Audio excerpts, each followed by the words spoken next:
Welcome to POV. போகிற போக்கில் ஒரு வீடியோ போடுவோம். இப்போ நம்ம எங்கே வந்திருக்கோம்னு பார்த்தீங்கன்னா, திருவண்ணாமலையில் வாட்டர் ஃபால் ரெஸ்டாரண்ட் அப்படின்னு சொல்லிட்டு ஒன்று இருக்குதுன்னு நம்ம ஃப்ரெண்டு சொல்லியிருந்தார். ஸோ அதை போய் பார்க்கலான்னு சொல்லிட்டு வந்தோம். ஸோ பார்க்குறதுக்கு வெளியே வந்து சிம்பிளாக இருந்தாலும் உள்ளே கொஞ்சம் நல்லா இருக்குது ஃப்ரெண்ட்ஸ். உள்ளே வந்து பார்த்திங்கன்னா ஒரு போட்டிங் மாதிரி பண்ணியிருக்காங்க.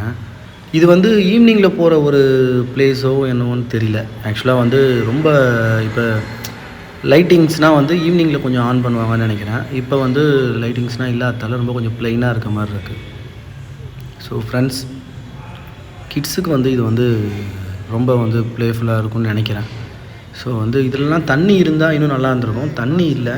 ஸோ ஃப்யூச்சரில் தண்ணி இவங்க ஃபுல்லாக விடுவாங்களான்னு என்னன்னு தெரில. சின்ன ஒரு வாட்டர் ஃபால் மாதிரி பண்ணியிருக்காங்க.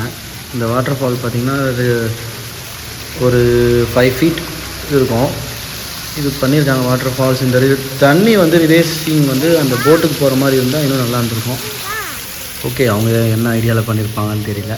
ஃபைன். இருந்தாலும் வந்து செட்டப் வந்து சூப்பராக இருக்குது ஃப்ரெண்ட்ஸ். ஸோ மெனு கார்டை பார்த்தோம். மெனு கார்டை பார்த்திங்கன்னா பயங்கரமாக இருந்துச்சு. நிறையா மெனூஸ் இருந்துச்சு. ஆனால் அவங்கக்கிட்ட அந்த மெனூஸ் எதுவுமே இல்லை ஃப்ரெண்ட்ஸ்.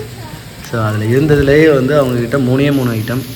ஒன்று வந்து ஃப்ரைட் ரைஸ், இன்னொன்று வந்து பிரியாணி. இது 2 மட்டும்தான் இருந்துச்சு. ஸ்டார்டர்ஸ் ஏதோ 1-2 இருந்துச்சு. ஆர்டர் பண்ணியிருக்கோம் ஃப்ரெண்ட்ஸ். ஸோ என் பையன் பாருங்கள் விளையாடிட்டே இருக்கான். ஸோ வந்து அவனுக்கான கிட்ஸ்க்காக என்ஜாய் பண்ணுறதுக்கு சின்ன சின்ன ஐட்டம்ஸ் வச்சுருக்காங்க. ஃபுட்டு வந்து எதுவும் எதிர்பார்க்குற மாதிரி இல்லை ஃப்ரெண்ட்ஸ். ஃப்ரைட் ரைஸ் மட்டும்தான் வந்துருக்கு. ஸோ அடுத்து பிரியாணி வருது.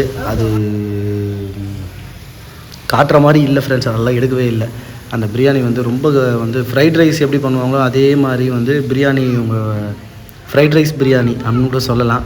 ஸோ அந்த மாதிரி ஒரு பிரியாணியை வந்து இவங்க ரொம்ப ஒஸ்ட்டு ஃப்ரெண்ட்ஸ். ஃபுட்டு வந்து ரொம்ப ஒஸ்ட்டு. எதுவுமே இல்லை. ஸோ டோட்டலாக மெனு எதுவுமே இல்லை. ஃப்ரைட் ரைஸ் பிரியாணி அதுவாவது வந்து நீட்டாக இருந்துச்சு. ஆனால் பிரியாணி நீட்டாக இல்லை. ஸோ ஃபைனலி வந்து ஃபுட் பயங்கர சொதப்பல். So ambience okay. ஆனால் அந்த ஆம்பியன்ஸ் கூட ஃப்ரெண்ட்ஸ் இது வந்து கீத்து கொட்டால் பண்ணியிருக்காங்க. ஒருவேளை ஈவினிங் நல்லா இருக்குமான்னு தெரில. ரொம்ப வெக்கையாக இருந்துச்சு. ஃபைனலாக ஒரு சோடாவை உடச்சி அந்த சோடாவை குடிச்சிட்டு அப்படியே பார்த்தீங்கன்னா நான் சாப்பிட்ட எதுவும் ஃபுட்டை காட்டல. ஏன்னா அந்தளவுக்கு ஒன்றுமே இல்லை. அதில் கார்னிஷிங் எதுவுமே இல்லை. ஸோ சாப்பிட்டு முடித்த பிளேட்டை மட்டும் உங்களுக்கு காமிச்சிட்டு அப்படியே பில்லை ஓப்பன் பண்ணி பார்த்தீங்கன்னா, ஸோ ஃப்ரெண்ட்ஸ் எல்லாமே காஸ்ட்லி தான். ஆனால் அந்தளவுக்கு குவான்டிட்டியும் இல்லை, ஒர்த்தும் இல்லை ஃப்ரெண்ட்ஸ். 900 பில். ஸோ நெக்ஸ்ட் நல்ல ஒரு வீடியோவில் உங்களை பார்க்குறேன் ஃப்ரெண்ட்ஸ். தேங்க்யூ ஃபார் வாட்சிங். சப்ஸ்கிரைப் பண்ணுங்கள், ஷேர் பண்ணுங்கள்.